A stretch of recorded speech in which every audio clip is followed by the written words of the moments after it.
Salut, c'est Vincent, bienvenue dans Créer un thème Repo Ready. Alors dans la vidéo précédente, on a mis en place notre environnement de travail et tous nos outils. Ce qu'on va faire maintenant, c'est passer en revue le template que je vous propose. Alors le template que je vous propose, il est assez simple. Voilà. Alors on a un grand header avec une zone de logo et un menu qui est caché, quelle que soit la taille de l'écran. Ensuite, on a le titre du site avec la description au-dessus. En dessous, on a une zone de contenu à gauche avec une sidebar à droite, donc vraiment tout ce qui est le plus classique. Pour chaque entrée, on a un header avec le titre, les métas qui sont juste au-dessus, et ici le Edit Post Link, et avec le contenu en dessous. Donc, pour vous donner un exemple, ici le Edit Post Link, ça fait partie des éléments qui sont recommandés. C'est-à-dire que les utilisateurs de thèmes s'attendent à ce qu'un utilisateur connecté puisse aller éditer le post rapidement. Donc on peut mettre ce lien en footer, on peut le mettre après le contenu, peu importe où on le met, mais il faut absolument mettre le Edit Post Link. Tout simplement parce que c'est un élément du X qui est attendu. Ensuite, on a un footer avec les tags et les commentaires. Donc voilà, rien de foufou.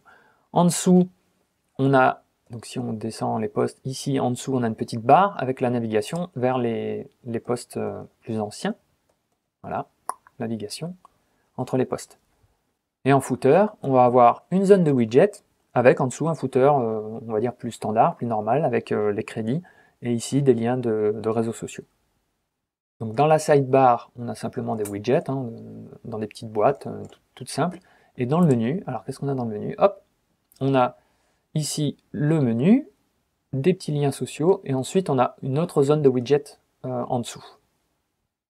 Du coup, ça permet aux utilisateurs soit d'utiliser la sidebar principale du blog, ou alors de cacher les widgets dans le menu et de laisser la partie de contenu en une seule colonne. Ou alors d'utiliser les deux comme les utilisateurs veulent. Ils ont donc trois zones de widgets disponibles. Une dans le menu, ici, une la sidebar standard et dans le footer. Alors, quand on regarde le code, donc je vais carrément prendre tout ça dans l'éditeur de code.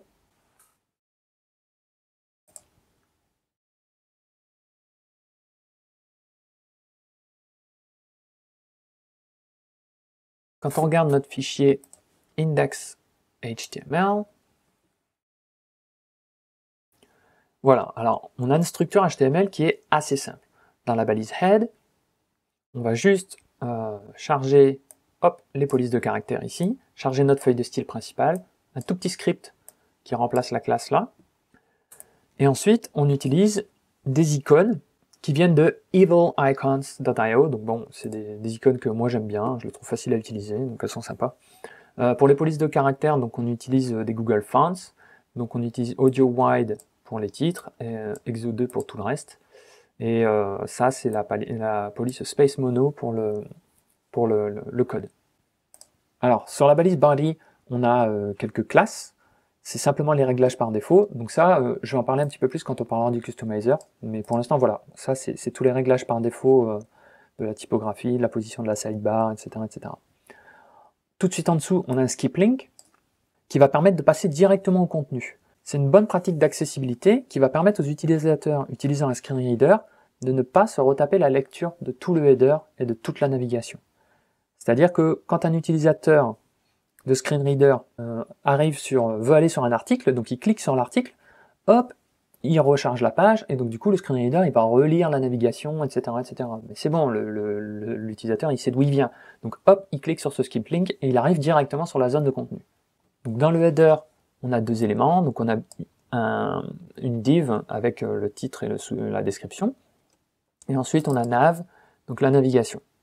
Donc la navigation, elle va contenir la navbar, donc c'est-à-dire le logo, le bouton et aussi le wrapper. Donc ça, c'est la barre de navigation, c'est-à-dire la barre noire de menu sur le côté qui est cachée en positionnement absolu. Alors concrètement, au niveau sémantique, quand on regarde dans le header ici, j'ai placé un H1 avec le titre du site et ensuite le paragraphe avec la description. Et quand on regarde dans le navigateur, on voit que c'est l'inverse. C'est simplement qu'au niveau sémantique, j'ai préféré largement mettre le titre avant, et j'ai utilisé simplement Flexbox pour inverser la position. Flexbox, c'est magique parce qu'on peut changer l'ordre des éléments HTML. Ça, c'est vraiment génial. Donc là, c'est ce que j'ai utilisé. Et d'ailleurs, je l'utilise un petit peu partout.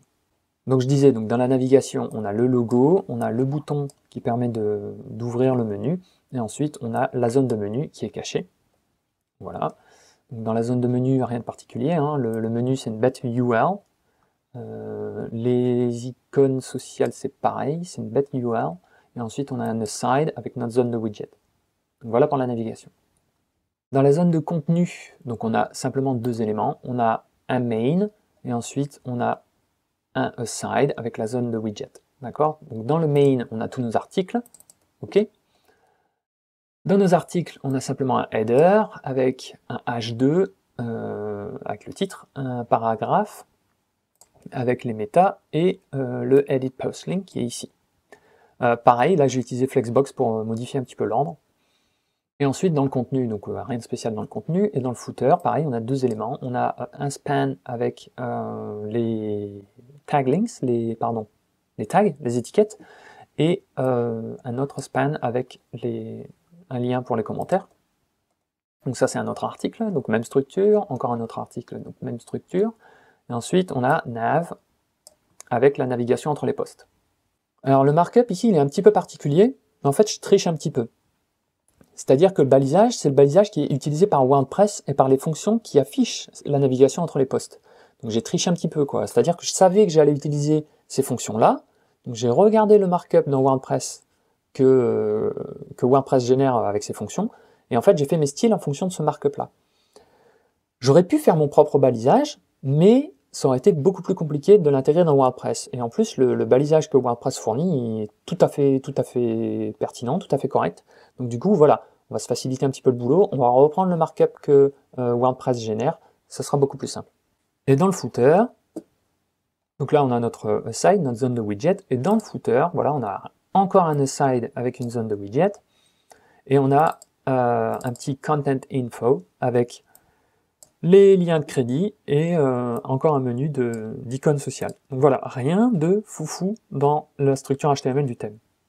J'ai juste essayé de garder le balisage le plus propre possible, le plus simple et le plus sémantique.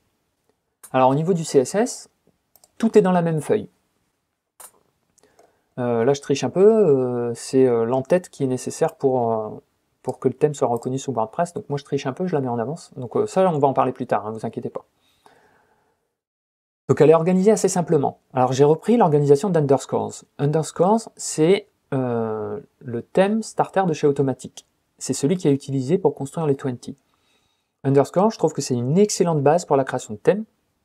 Et même si, pour cet exemple, on ne démarre pas avec Underscores, mais avec un prototype HTML et CSS, je garde toujours une copie sous le coude d'Underscores et je pique toujours plein de trucs dedans. Parce qu'il y a franchement pas mal de bonnes idées, quoi. Alors, quand on regarde la table des matières, on commence par normaliser les styles. Alors, qu'est-ce que ça veut dire normaliser? Simplement, les navigateurs, ils peuvent avoir différents affichages par défaut pour les éléments.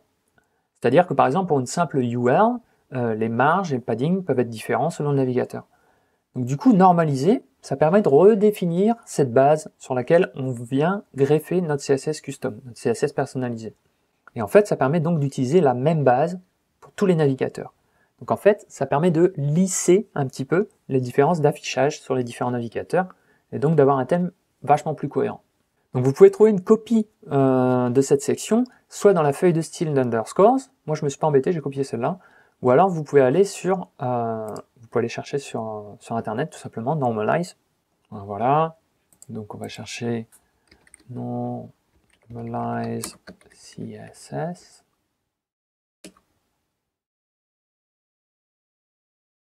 voilà, hop, vous pouvez le trouver ici, bim, vous cliquez sur télécharger et vous aurez une petite feuille de CSS à inclure avant votre CSS personnalisé de votre thème. Alors ensuite, ici, hop, on retrouve la typographie, donc on va définir toutes les tailles de titres, les polices de caractères, etc., etc., tous les éléments simples HTML, et tout ce qui est input, buttons, etc., etc. Alors ensuite, les sections Accessibility, Alignments et Clearings, elles sont très importantes.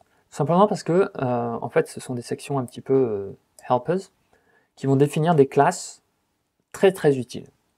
Alors on va y aller, Accessibility,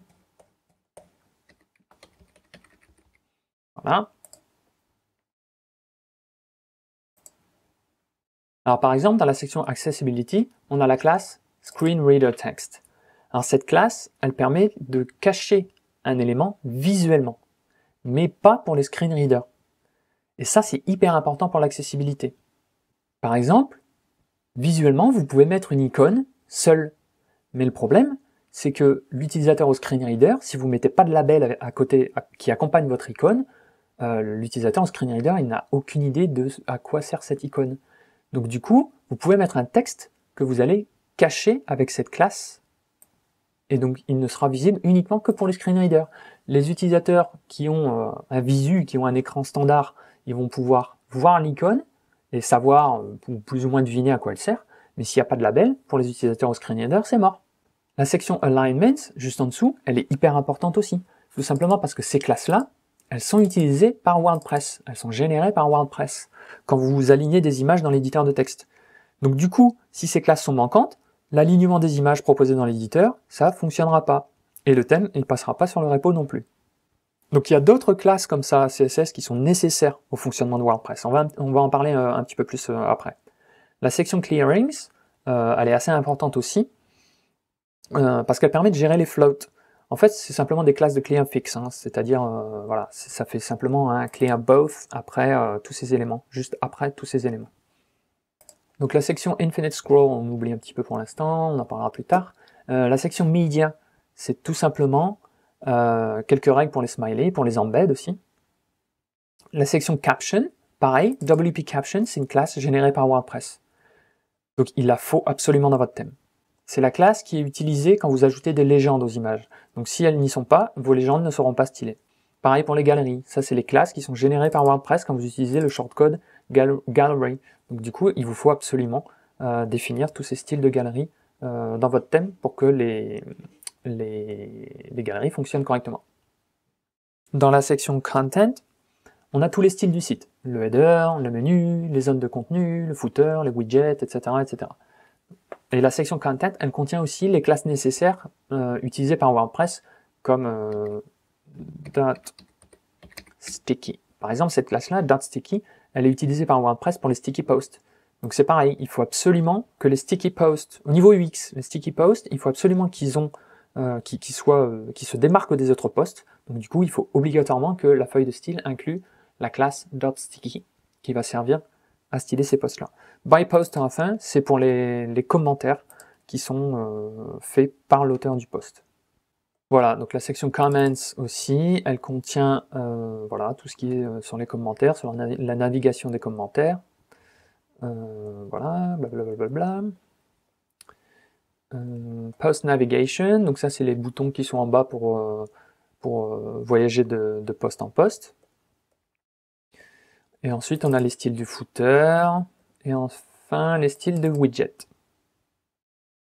Alors ce qui est intéressant pour les widgets, c'est que voilà, là il y a les zones de widgets standards, mais j'ai aussi inclus quelques styles pour les widgets par défaut de WordPress.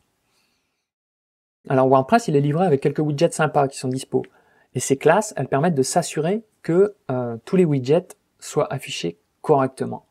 Combien de fois j'ai mis un widget tout con qui était inclus dans WordPress dans un thème et que le widget, voilà, il n'était pas stylé. Donc du coup, voilà, par exemple, le contenu il débordait ou des trucs comme ça. Donc là, voilà, ça, c'est des classes qui vont permettre, par exemple, le calendrier surtout, que le calendrier ressemble à quelque chose. Et voilà pour la feuille de style. Alors pour le prototype, vous voyez là, on n'a pas beaucoup de fichiers, on n'a pas grand chose. C'est tout simplement, il n'y a pas besoin de faire des dizaines de pages différentes, sauf si le thème il est ultra complexe et qu'il y a beaucoup de vues particulières, comme par exemple un portfolio ou alors un e-commerce. Un e-commerce, voilà, il y a plein de pages différentes pour lesquelles il faut faire un prototype. Ici, c'est un simple thème de blog, donc du coup, une page d'archives toute simple, comme ça, et une page single, ça suffit. Hein. Hop, single.html. Voilà, une page single, voilà, il n'y a rien besoin de plus. Le but du jeu, en fait, c'est de faire le minimum possible pour pouvoir mettre en place la plus grande partie de la feuille de style et du JavaScript. Donc avec ces deux vues, la single et l'archive, j'ai 80% de ce que j'ai besoin en termes de CSS et de JavaScript. Donc c'est bon, ça suffit largement. Donc prenez un petit peu de temps pour analyser le template, et quand vous serez prêt, eh ben, on pourra parler dans la vidéo suivante vite fait de la documentation de WordPress, et ensuite on pourra attaquer.